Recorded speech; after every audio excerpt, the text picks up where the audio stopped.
Hello, everybody, and welcome to the next episode of Catalyst Story Road. My name is Philip Yulpin Jr. I'm the CEO and Executive Director of Catalyst, and I'll be working behind the scenes for the next hour to take your questions and comments. So if there's anything you want to ask, put them in the comments section here on Facebook and YouTube, and we'll try to get to as many of them as we can later on. And at this time, I'd like to hand it over to our host, Miss Marilyn Suchan. Thank you, Philip. Hi, everyone. Thank you for joining us. As always, I know it's a difficult time for many of you out there, and I appreciate you being here. And I really hope that Anu's stories and words of advice are inspiring for you along your creative path. So thank you. And Anu, welcome. Thank you for joining me today. Hi. As you can see, I'm just a photo on a screen because I can't figure out how to make this camera work, but I can be helpful and of service still. Yes. Orally. Yes. And for everyone at home, if you didn't have a chance to read Anu's bio, she has directing credits all over the place. We have the other two. AWKWAFINA is NORA from Queens, Mixed-ish, Never Have I Ever, Love Victor, Love Life, and AP Bio. And she's also currently directing a new pilot for NBC among your own projects that you have in the works as well. So it's very exciting to have someone with so much going on in their life to get some words of advice for people at home. Oh my God, I'm so happy to be here. And as I told you before we started, I'm not doing any of that now. So I know. We've got some time to talk about this. Yes. Yeah. So I wanted to start, I've never directed before. So for those who are just curious about what you do and how you got started, is there a similar concept to finding your voice like writers have, or finding your niche like actors have? I think that every artist is different. And I think you're I can only speak for myself. And I think that you sort of follow your preoccupations, like you follow the things that you're interested in and the things you want to explore. And so as an artist, I sort of just kind of go towards what I'm interested in. And then also and then in my professional work life, which sometimes those overlap, but with shows I've worked on, you try to find how you personally connect to each show you get to work on. And I've been so fortunate to work on such wonderfully varied shows with incredibly open writers and showrunners and cast. And so that's always been really nice. But I don't think I think most people don't really do work. You don't see outside of the work you do, if that makes sense. You don't kind of approach the work you do as oh, this is part of my career. You just kind of do the job and then you're fully in it, if that makes sense. So I'm not aware of any patterns when I make decisions on what to work on, if that makes any sense. Yeah. So you lead with what you find passion for and put out your all into that job from there. Yeah, exactly. That's exciting. So then what was that first TV job, and what did you find passionate about that one? Yeah, I mean, I think getting your first episodic TV job is so different for so many people. And I think that part of the process can feel very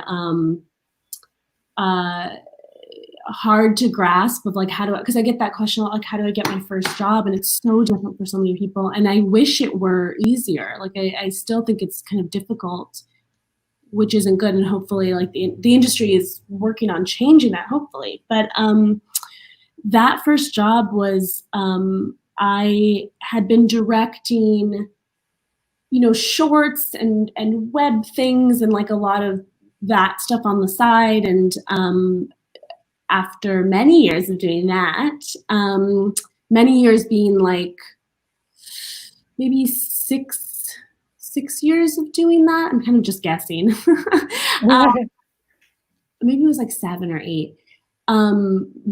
One of my friends, Sarah Schneider, her and her co-creator, Chris Kelly, created the show The Other Two. I had worked with Sarah years before at College Humor, and we were friends, and they both really advocated for me to bring me on to they knew that this would be my first television show, and they really pushed Comedy Central and and that was really nice. And so that was like a definite privilege that I knew somebody, you know, and that's not the case for so many people. And I think that's a big problem and something that needs to be talked about a lot. Like, because it shouldn't just be like, you know, somebody, you know?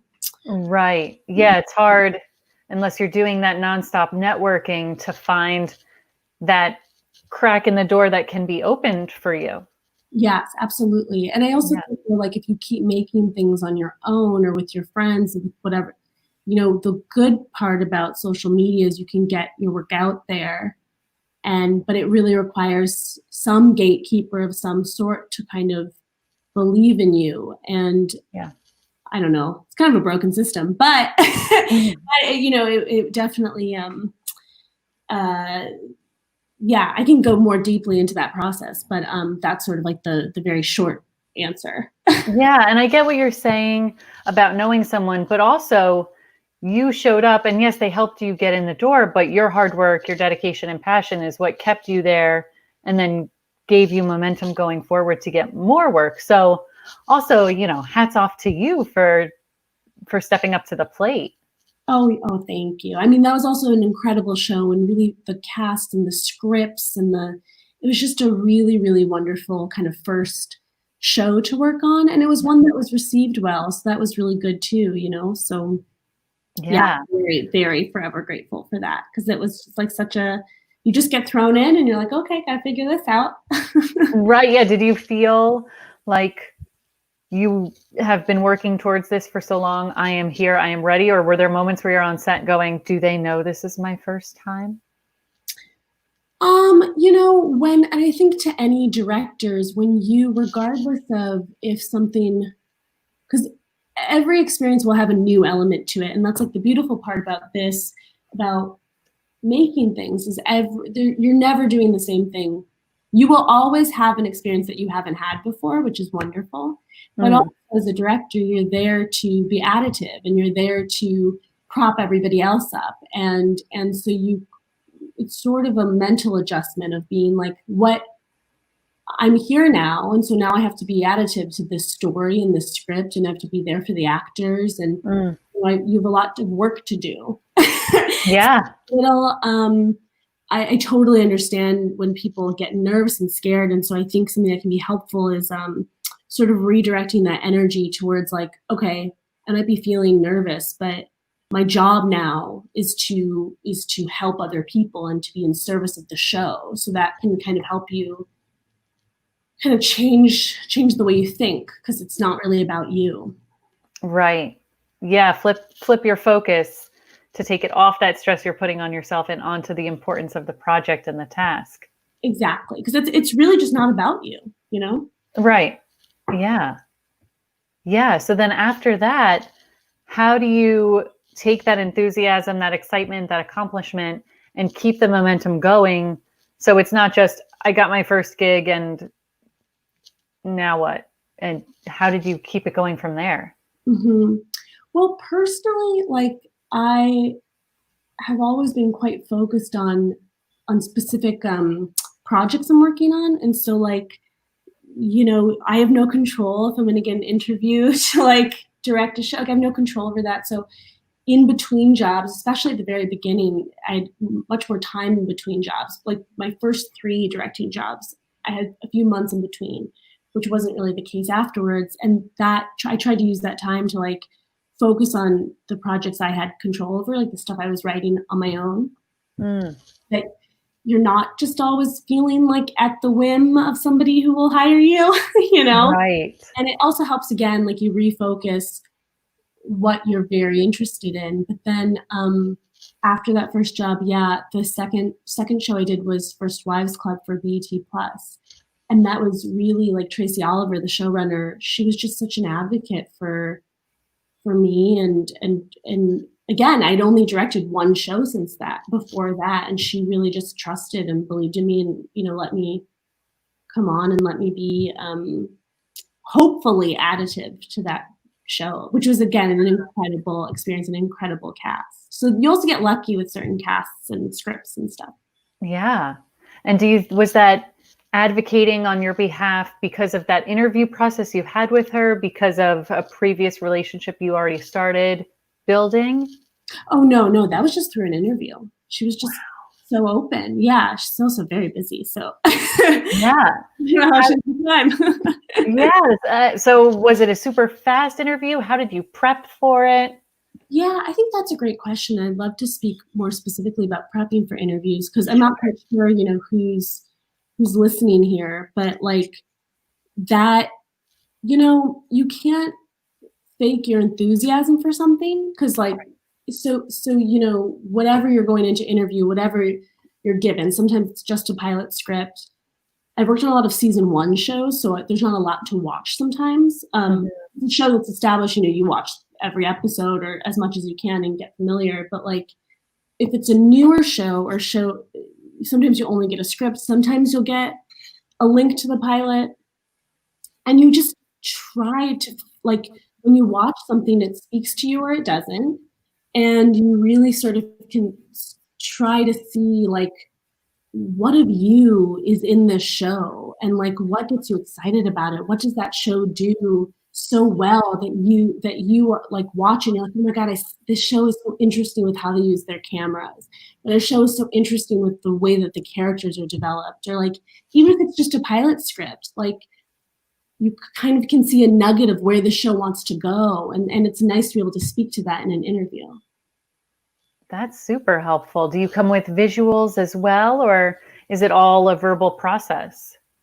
I have come with visuals once, and I didn't get the job. I was really passionate about that show, and I was super eager, and I came with a lot of visuals, and that was the only time I did that. But no, I mostly just speak to it, unless you're pitching on a pilot, and then that's a different process because then you're the one creating the visuals and creating the look and the tone and all of that. So that's a much more, you come in with a lot more. But when you're coming in with an episodic director, say you're just, they're interviewing the pilot, they already have their pilot director, and you're coming in to interview for, to do a few episodes or something, then it's usually me just talking. And again, I'm not quite sure if your audience wants to hear, like maybe they're all established directors and they don't need to know this. I don't know. I'm not sure what people want to hear, but I'm trying to that's just me. Yeah. We have a mix. There are plenty of people who are trying to break in and figure out ways to do that. What would that interview look like and all the nitty gritty stuff. And then we do have some more seasoned professionals out there too. You're probably like, she doesn't know what she's talking about. No.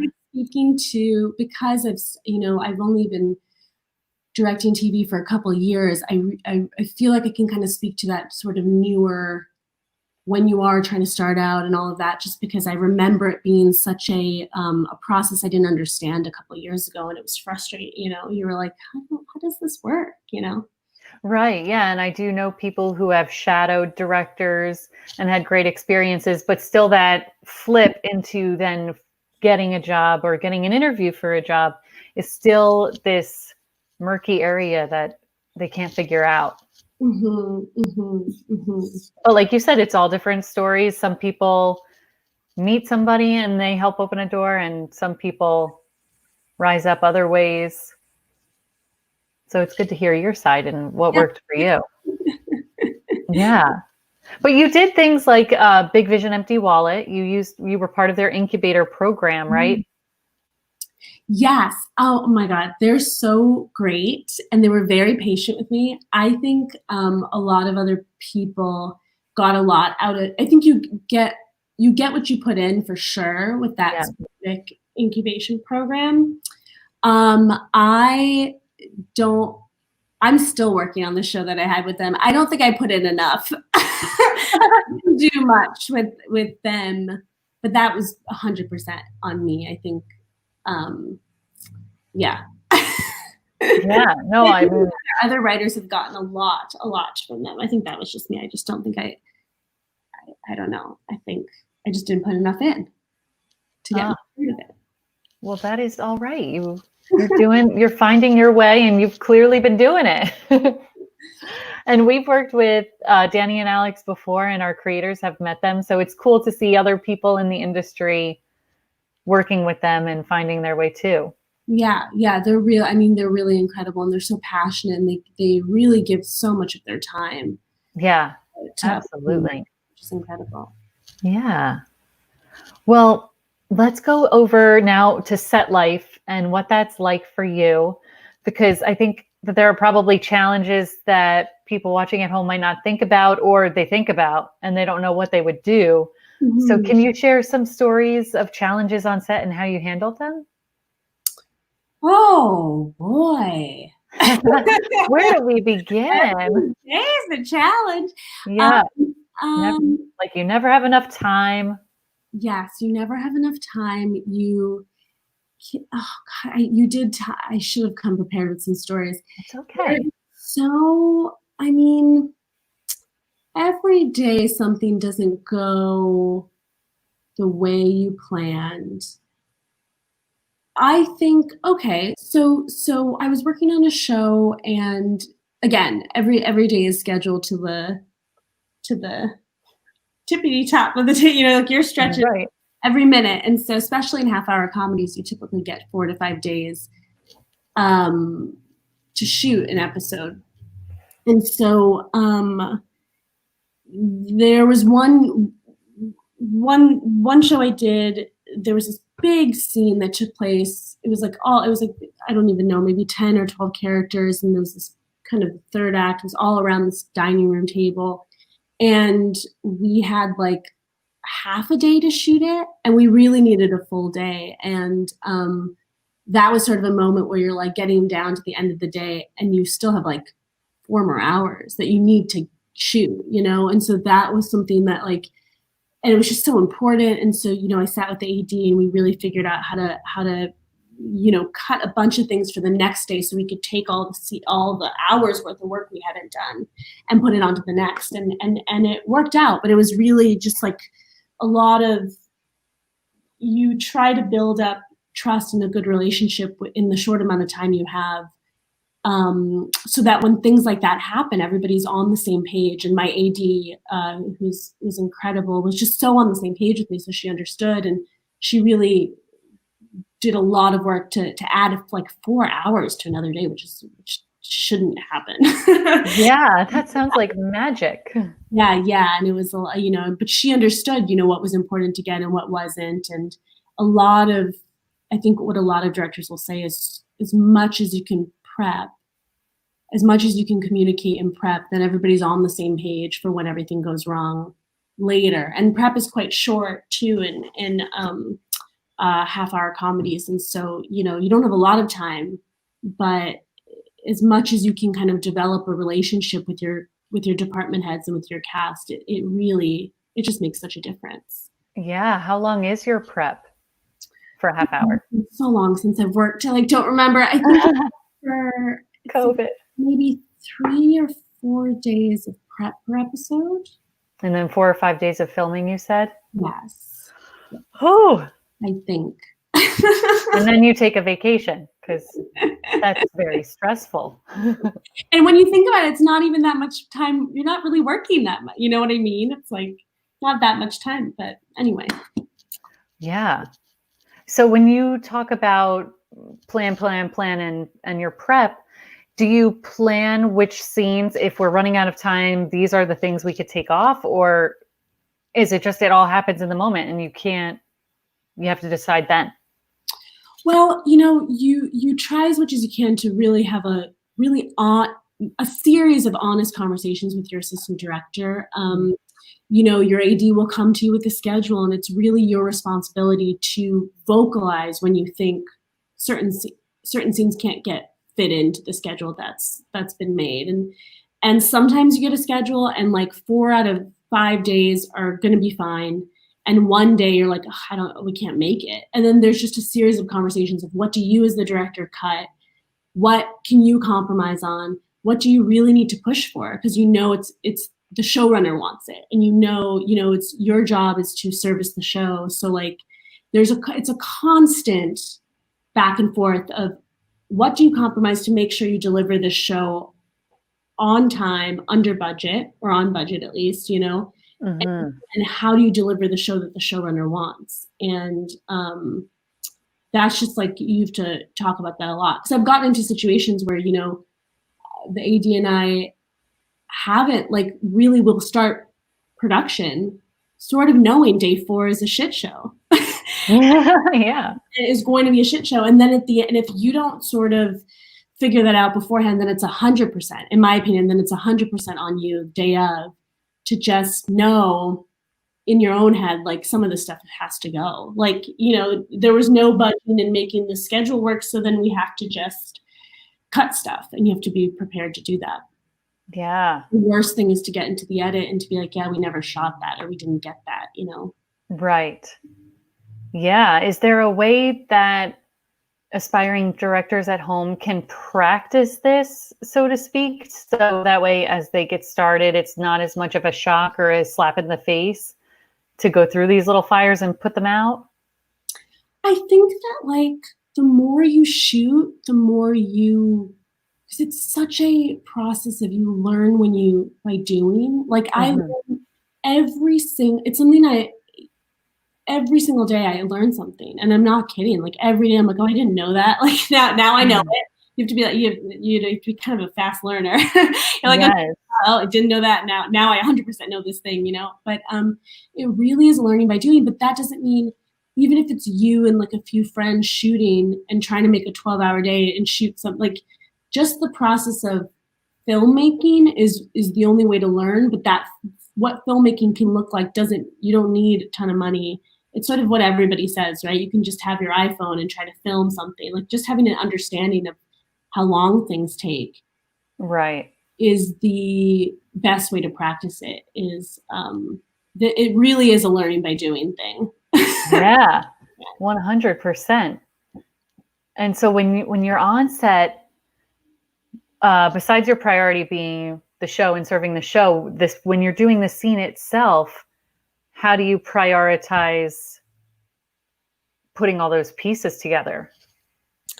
I sort of see like, I try to, it's not always, I'm not good at it all the time, but I try to approach the scene when we're filming itself as watching it like an audience member. So I'm try to be as present as you can with the actors, because you're 100% in service of the actors and you're there to guide them and to support them and try things with them and see what they're not seeing. And you're really watching their performance as if you're an audience member. So I think when the cameras are rolling, you need to be 100% present. Like that is really, really the most important thing, is to just be in the scene with them, because that's nobody else's job but yours, is to be in the scene with the actors. Yeah.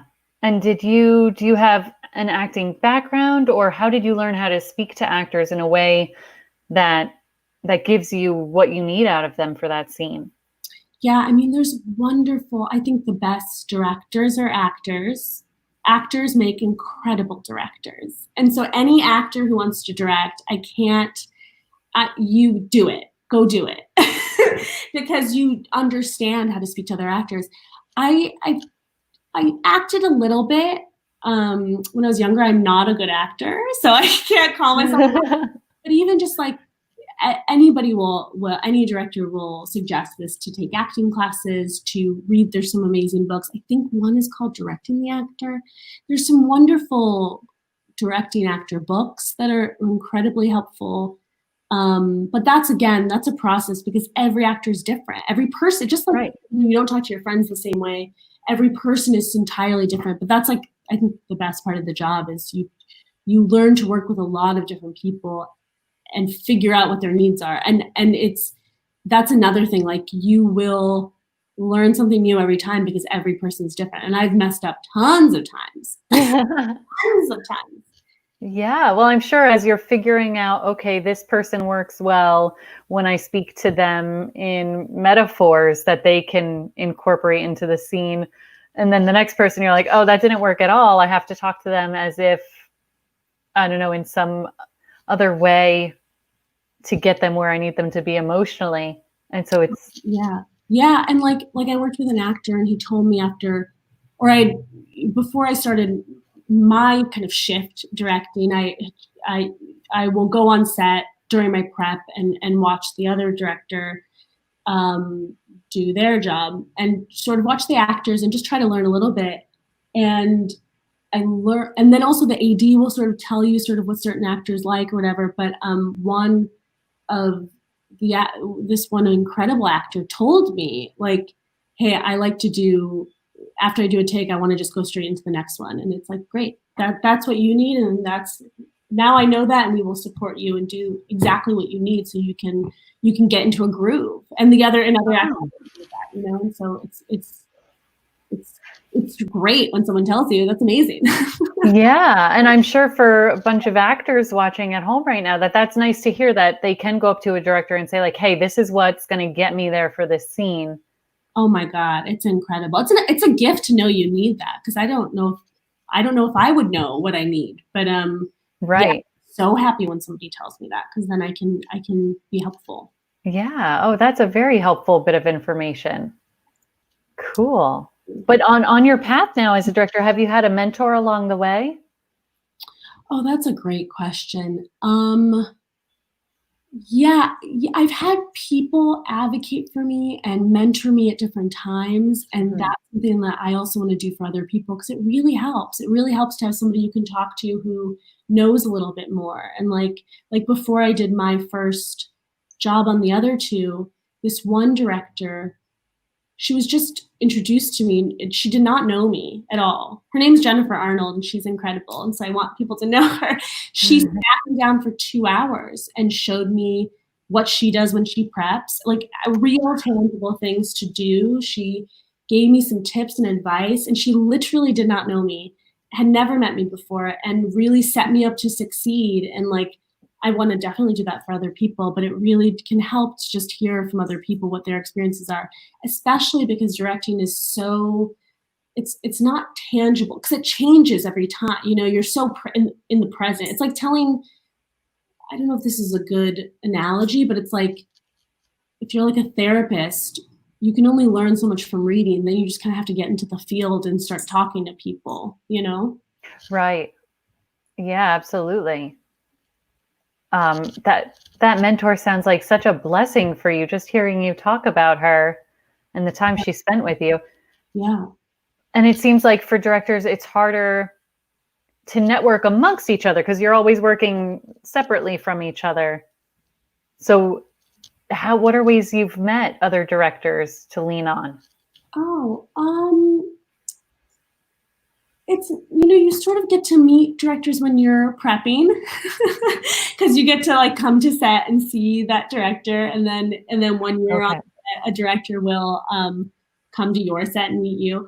But sometimes I'll reach out to people if I'm a fan of their work, and people have reached out to me, and like sometimes I'll just be like, oh, I really like think you're amazing, and yeah, back to me, which is fine. But like, truly, there's just some directors who I'm like, I'm such a fan of yours, I want to say hi, and you never know.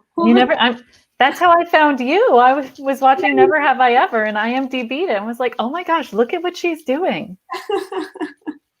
Yeah, so that's cool. Everybody at home, it's tangible. You can do it.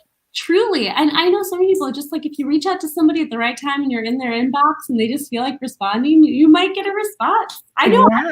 Yeah. Yeah. Awesome. But so when it comes to inspiration and you're on set, you have these time constraints and you're focused on the goal, how do you also keep your mind open to inspiration that might just pop up in the moment? That's a great question. I think a lot of it is being present. And, you know, David Lynch talks about transcendental meditation, and like, I don't meditate like I should. I'm sure if you meditate more, you can get better at being present. But I really just knowing the material, like knowing the day's material very well at the back of your hand. Some directors have memorized everyone's lines on that day, which I haven't done, and I'm going to try to do. I think that's incredible.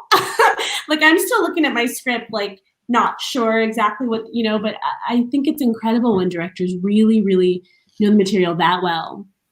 Wow. When you come to set and you're super prepared, so you're not thinking about that part of it, sort of like going, you know, knowing your lines essentially. And then it can allow you to be present, because really that's what you need to be on set, is just there and thinking about the scene that day and where it fits into the larger piece, so you can keep track of everything tonally. And I really have to say, like, just preparing as much as you, the director, needs to prepare so you can be present on the day. Yeah, and then free to find those. Yes, those other moments. Exactly, because you know what you're doing. So you're like, okay, I know the box with which I'm playing within, so we can, like, you know, have some fun and try different things. And yeah, cool. And then, like, diving into more of the work that you've done specifically, Never Have I Ever was awesome because it actually had teenagers played by teenagers. And so can you talk about what telling a story with teenagers was like, and that whole experience of that show? It was so fun. Oh my God, those teens, those were great. Teens are so amazing. I laughed at those teens. Yeah. Honestly, I couldn't even tell you. They are so much smarter. Like, I couldn't believe how, like, I know when I was that age, I could not have done what those kids did, because, like, it's so incredibly hard to act and then take all these notes and adjust while, you know, if you're not familiar with that process, it's really hard to do. And those teens in particular were just stellar at it, like truly stellar, especially my trainee, who's the lead of the show. And, you know, that was her first TV acting job. And you could give that girl like 7 notes, which you probably shouldn't do to anybody. That's kind of horrible. She would do them all, like adjust all. It was really incredible. That's the thing that sticks out to me. And they were just like fun and loved being on set, and it was truly a joy. Like, working with them was and they all became friends. They all like hung out, and it was great to see that they were enjoying themselves. Yeah, it sounds like a little family that you got to be part of. Yes. That's something that, you know, I think, like, Paris Barclay, who's an incredible director, says is like, you're part of a family and you're sort of a guest. Like, you're entering this family as a guest, and so, like, you have to sort of be additive to the family and be like, you know, try to make it a pleasant experience for people, so that, you know, they're also like having fun. Yeah. And on that show, so you were directing episodes 7 and 8. And in there, we had friend breakups, friend makeups, we had family problems, a huge party scene with fights, awkward kiss moments, first kisses, coming out to friends, like all of these different elements. And so what's going through your head with these important moments, and how do you juggle episodes with so much going on? Is that just back to the prep again, or? I think it's like the prep. Like, I think also Mindy and Lang, who are the showrunners and co-creators of the show, they're so attuned to like a teen. I think we all meshed because the three of us are and Chris Schleicher, who's one of the head writer, he wrote a lot of the episodes and he was on set all the time. We all sort of have the hearts and minds of teenagers. So it was like, for example, like, Lang and I both. Lang sort of told me like there's an important kiss that happens. I won't give it away, but you know, the way that kiss needs to be, she was so specific, and she saw it in her head so clearly. And when she told me that, I was like, yes, I also see this in my head so clearly, because we both know what it's like to be a teenager watching a hot, steamy kiss on screen. Yeah.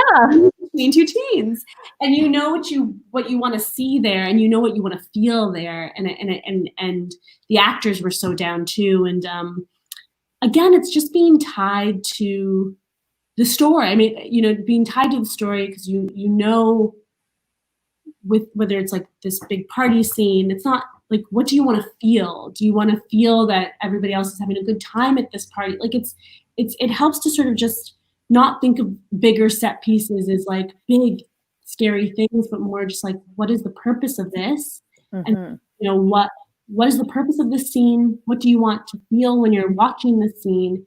I can kind of help you navigate how to shoot a bigger set piece or something. Yeah.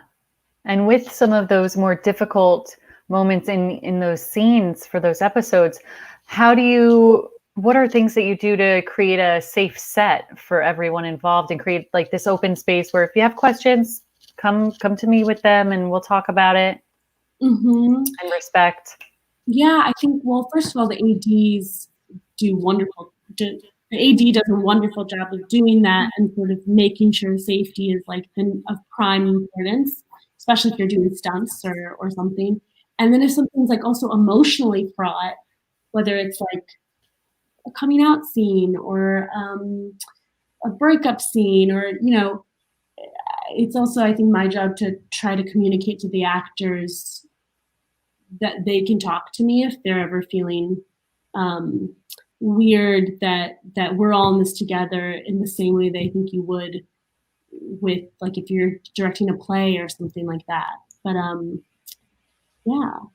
And also I will say, to speak to, like, if you're ever doing a scene and it's something you haven't done before, again, like say a big stunt or something, I think there's no harm. And what's nice is, especially with directors, like you're surrounded by so many people who are like the best at what they do, and you can really lean on people who know more than you. Like that's really good, because then you don't have to worry about pretending that you know stuff you don't know. You can lean on someone and be like, I've never done this before, so this is what I feel, and this is what I know.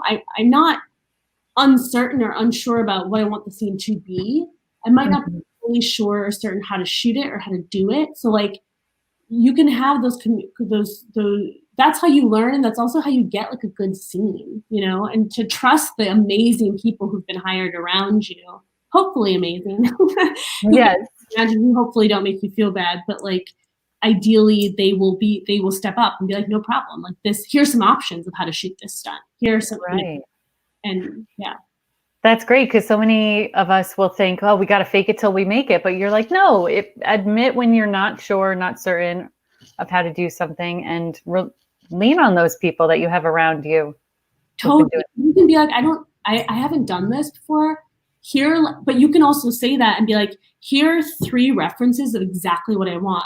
So then the conversation doesn't become a conversation about all the stuff you don't know. It ends up being a very productive conversation towards the thing you want to get, you know, and you kind of not have those ego sidestepping conversations about where you just feel like you're defensive and the ground hasn't been made. And this is more advice for, I think, like probably newer directors who might feel shy about speaking up when you don't know something, because, you know, you don't want people to start to lose confidence in you.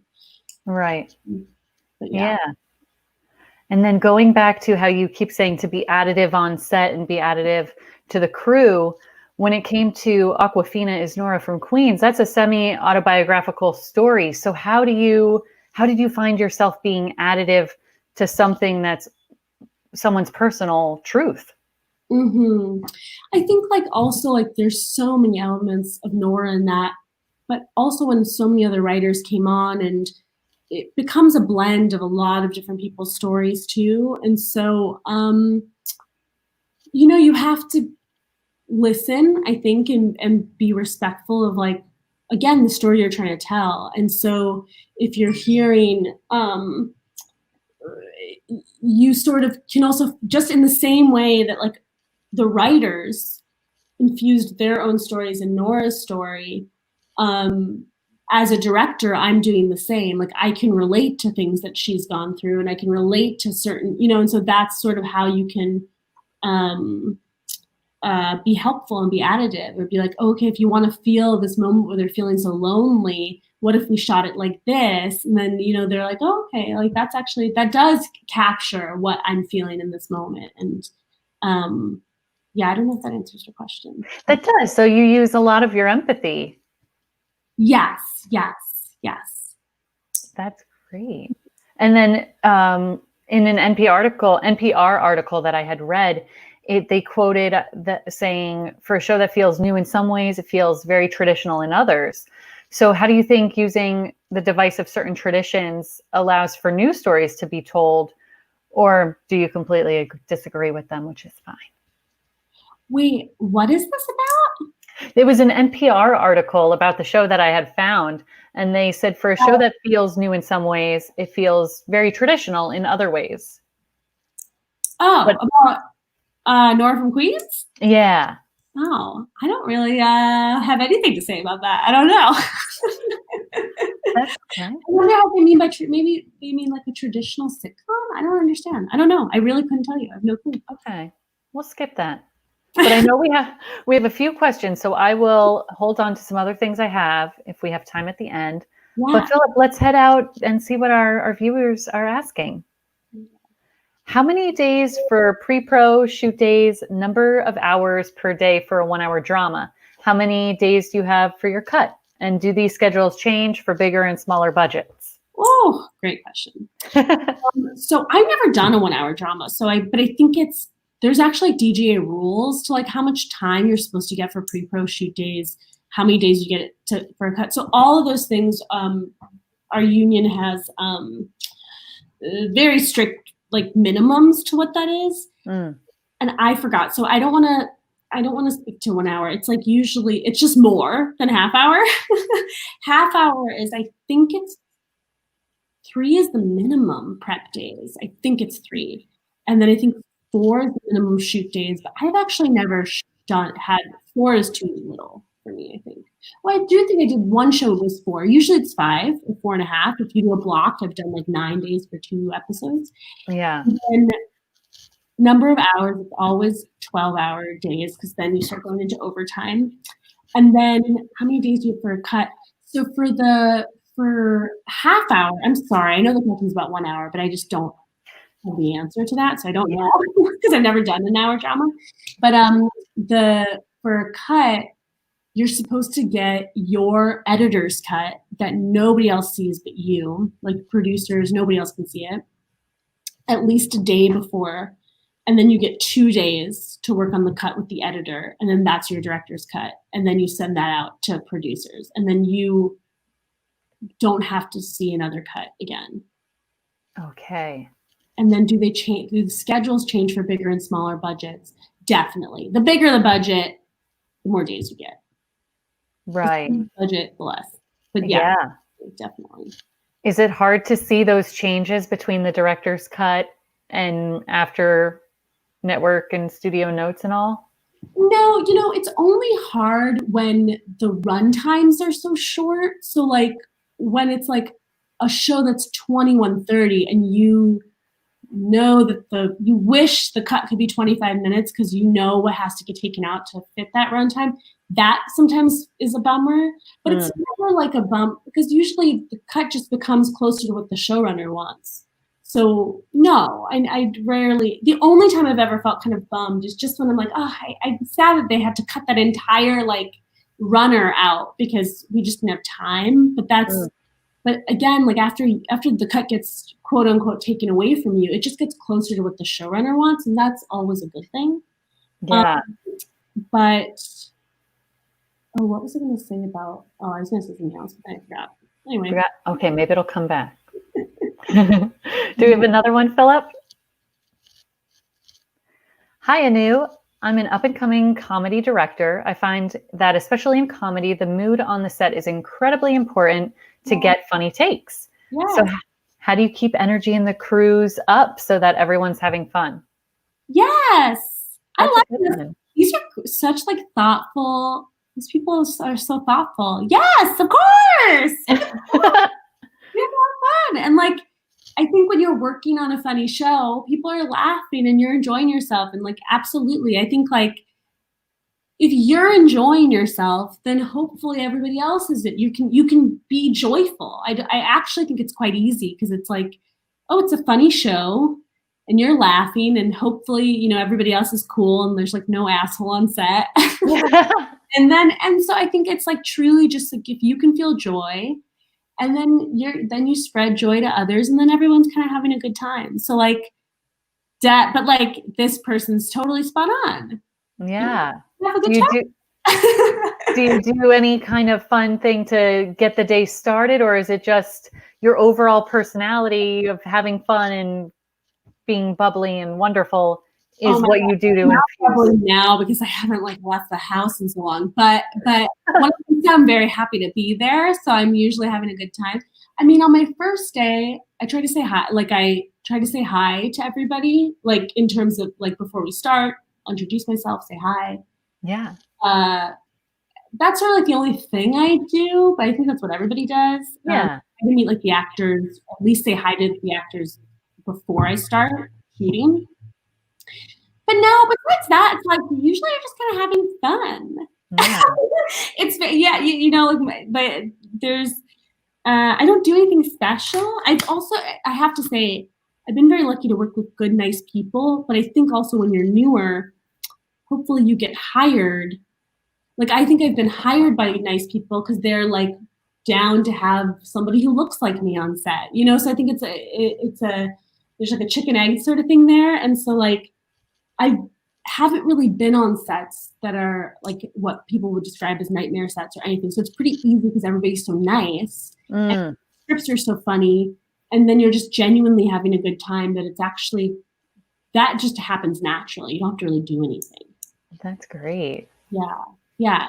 It's fun. I want to be a director. Fun, but Do we have another one, Philip? Yes. Thank you for being here, ladies. I'd love to know what superpower you felt you had going on into your first gig and what superpower you've since developed. That's a fun one. These are wonderful questions. Superpower. I think when you can, so when I first went into my first gig, right, because you want to be something, this is not exactly an answer to this question, but like something also for newer directors, something that, I don't know, take this advice or leave it or don't listen to me, I don't know. Also, everybody has their own thing and I don't know what I'm talking about. But like I wouldn't trust anyone that's like has like catch-all advice for everybody just because everyone's different. But like something I sort of thought was like, you know, nobody's hiring me, especially when I first started, but I'm still fairly new. Like I haven't done that much compared to literally any other director. But like people aren't really hiring me because of my experience. Like I don't think I've ever been hired because I have experience, because that's what I do not have. But then what I do have is like when I enter an interview or when I enter a show, I'm like, what can I add to this show? Like what is so special about the show? What do I love about it?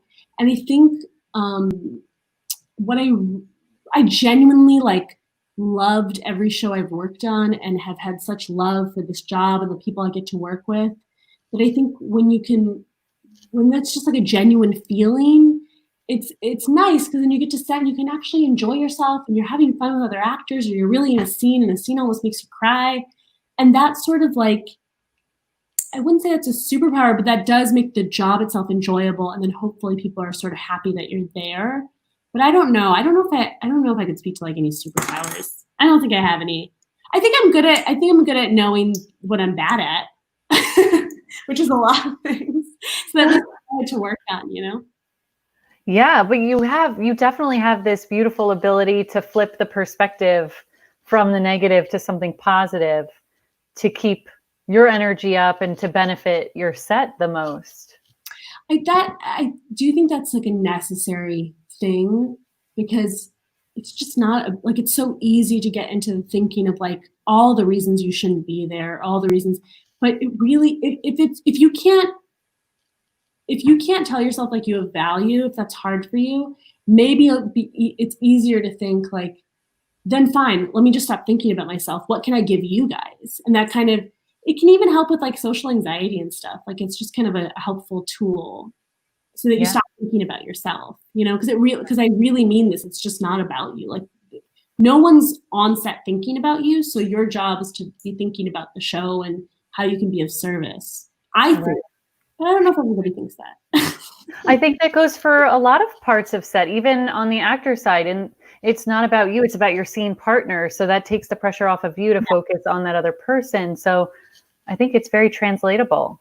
Exactly. And I'm saying it so much as a reminder to myself. It's like literally something I have to remind myself every day. Because every day, especially before the first day of shooting, I'm like the most anxious. Like that's really when I get very, very anxious. I believe it. Yeah. Well, we have a couple more coming in, so let's go to the next one. Hi, coincidentally, I run the Loop group on Mixedish and AP Bio. I just directed a Right, that's awesome. Oh my gosh. Do you ever allow people to shadow you? Okay, so let's go into shadowing a bit. Oh God, yes. Wait, first of all, it's awesome. I want to know who this person is. Yeah, you have to allow yourself to have StreamYard show your name so we can see you here appear. But Philip, if you could tell me. Yeah, just later. This is great. That's awesome. Oh God, Mixedish is amazing. AP Bio is amazing. Yeah. AP Bio is the last thing I shot before we got down, and that was really fun doing that show too. And so yeah, oh yeah, of course. So people get shadowing can be quite tricky only because so many qualified people, especially Black and brown people, especially just like people of color, women, any type of minority, when you get caught in this sort of shadowing cycle and you're completely qualified and you've shadowed 7 shows and it's like, why haven't I directed yet? I totally feel for that sort of that frustration because it's just wrong. Like it's just, yeah, it's very frustrating. But I do think shadowing is incredibly helpful if you've just never been on a TV set before, because it can be helpful just to see it. Or if like you really want to direct that specific show, it can be really helpful. I love having people shadow me. I find it so fun. The thing I'm a little worried about is now with COVID, when we go back, I really want to bring shadows on, and I'm a little worried that studios might not let it happen just because they're trying to reduce the amount of people on set. But as soon as we can, yes, I'm always trying to bring people on set. Sometimes I'm not allowed, but I really try to. So is it sometimes that you're able to pick shadows from your network, or is it that the studio already has a bunch lined up that they want to shadow? I've gotten that once where like the studio had a person, but I also like bringing people on too. But again, that also aids this sort of, this nepotism type of cycle that I think is not helpful. But yeah, I'll try to bring, I've tried to bring people on too, but yeah, some shows have been strict about it, but I'm really trying to fight against that because I do think it's nice to bring people on. Yeah. Especially if it's like not going through a program, because you're also like it's not taking up that much of your time. Like as an artist, your time is valuable. I mean, the shadows' time is valuable, and they shouldn't have to be with me for like 3 weeks when maybe they could learn something in just a week or something. I don't know. I just don't want to waste people's time, Right. Right. That's very thoughtful of you. Oh yeah, it's just like annoying when you're like, put me in there. I'm ready. I'm ready. Let's go. Well, let's head. I think we have one more question. Head to the next one. How long did it take you to feel comfortable being a director on set? Again,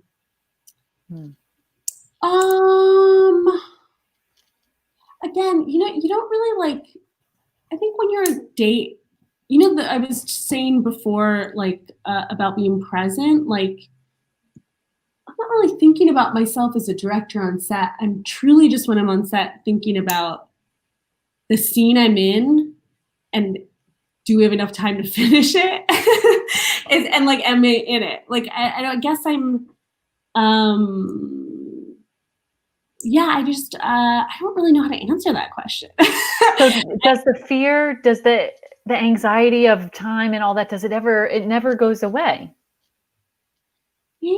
Maybe it does when you've been doing this for longer. I bet you if you've done this for 20 years, it goes away a little bit, but not yet. Not yet. Not for me yet. Yeah. But yeah. But it's fun. It's also like, again, the more you prep, it really helps with the anxiety. For me, at least. Yeah. Were you nervous in the first few projects with friends that you would do where you're testing the ground as a director and figuring out if this was where you wanted to go? I don't think the nerves come for me more from like, is this gonna work? Like, is this thing gonna work? Is this thing gonna work? Like, this, are we gonna get to where we need to go with this? Like, that can be, especially if it's something I've written myself, very much if it's something I've written myself, you can just kind of feel the sense of like, oh wait, is this really stupid and bad? Like, that feeling I feel a lot. That's kind of more, I guess, where my head goes. Gotcha. Yeah. Because again, you're just good at flipping your perspective and putting your focus where it needs to be so you're not freaking out.